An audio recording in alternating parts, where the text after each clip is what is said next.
Welcome to another edition of Smart Chat here on YouTube.com, and thank you for liking, thank you for subscribing. If you haven't done so, please do so right now. I want to give you my quick thoughts, recaps on the WWE Hall of Fame, which was seen on the WWE Network. It was scheduled to go to 11:30, probably ran on to close to 1 o'clock in the morning. And, you hear big ovations for Daniel Bryan, Stone Cold Steve Austin, Mick Foley. Surprised of the pop that Cesaro got. They were even doing Weirder People chants. This was on the WWE Hall of Fame red carpet. The actual Hall of Fame began first with Lita being inducted by Trish Stratus. A good speech overall by Trish Stratus. A little bit long-winded, went way over than what it should be. In there, she made no mentions of Matt Hardy specifically, but did mention the Hardy Boys. Cool stories about owing Arn Anderson and Mysterio a beer and getting help from Austin on her neck surgery. And the crowd was booing. You hear crowd booing, but that was because the WWE kept on turning off the Titantron. Student of the game and loves pro wrestling, and well, she still has the look. Side note on that, Arn Anderson looked like he had a few Miller Lights in him already.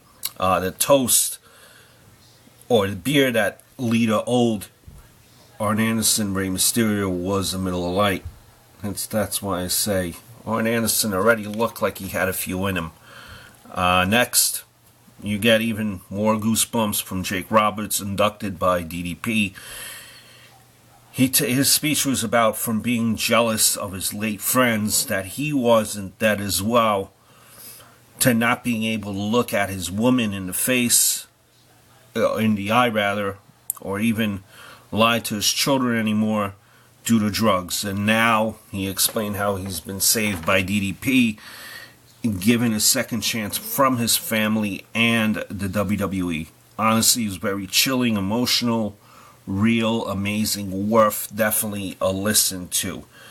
You had more goosebumps with Taker coming out to salute his late manager, Paul Bearer. Amazing speech by Kane. Really should just call him Glenn Jacobs, because he's brilliant and he did not even have notes in front of him. He even mentioned Percy Pringle as well.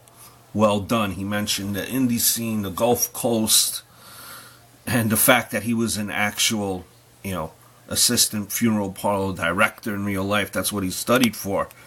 So amazing. Good job. You had Mr. T then come in, and he talked about his mother. It was a long-winded speech. He talked about how he loves his mother on Valentine's Day, President's Day, even on Father's Day. He pretty much covered all the holidays, and he went on and on and on and on about speaking about his mother for 45 minutes. Don't get me wrong, gotta respect the guy that speaks about their mother, but he sounded a little bit off, a little bit cuckoo. You had Carlos Colon inducted by his by his nephew and his two sons. Line of the day, Carlito saying how he works in bingo halls and he's just happy to be there, but then he also explains how he realizes that they're on a time budget because of all the long-winded speeches, and as usual his TV time is always cut, so on and so forth. Carlito, if he was expecting a job in the WWE after this, as if it were to open up another door for him again, I don't think he's winning anyone over with that. Side note, Carlos Colon spoke in English, then in Spanish, but you look at this guy's forehead, and that's what happens when you blade. Jeez. I believe at one point you even hear a chant of Brody, or you killed Brody, Bruiser Brody. Kind of awkward. Next, you had the finale. You actually had Scott Hall being inducted in as Razor Ramon. People were complaining that he should be inducted as Scott Hall. I think this is not a big deal. because going in as Razor Ramon only allows Scott Hall to be inducted as Scott Hall with the NWO, which I feel eventually will happen. He was inducted by Kevin Nash, and because all the other speeches went a little bit longer, it seems like almost Scott Hall was cut off because his theme song came in, and the way his theme song came in, it didn't seem like he was finished with his start. He kind of looked a little bit confused, you know. But cool moment, you had the click come out, they pose. And just to go back on Mr. T, when he was speaking that long-winded speech, looked like he was finally given the hook when Kane came out and kind of gave him the look like, all right, well, it's time to go. Last finale, another long-winded speech. Jake, Ultimate Warrior, talks about the DVD that was released about him, saying that he was not a bad guy at all.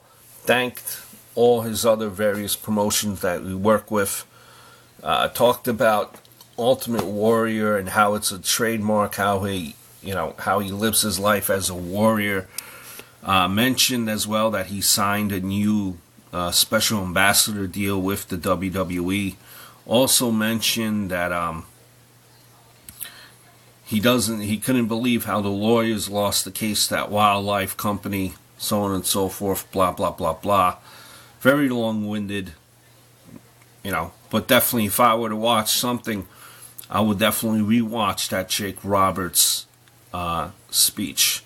That's pretty much it in a nutshell. Just want to give you my thoughts, my opinions on what I heard from the speeches, rather. Let me know what your thoughts are. What did you think about the Hall of Fame, the red carpet? Until next time, adios, over and out.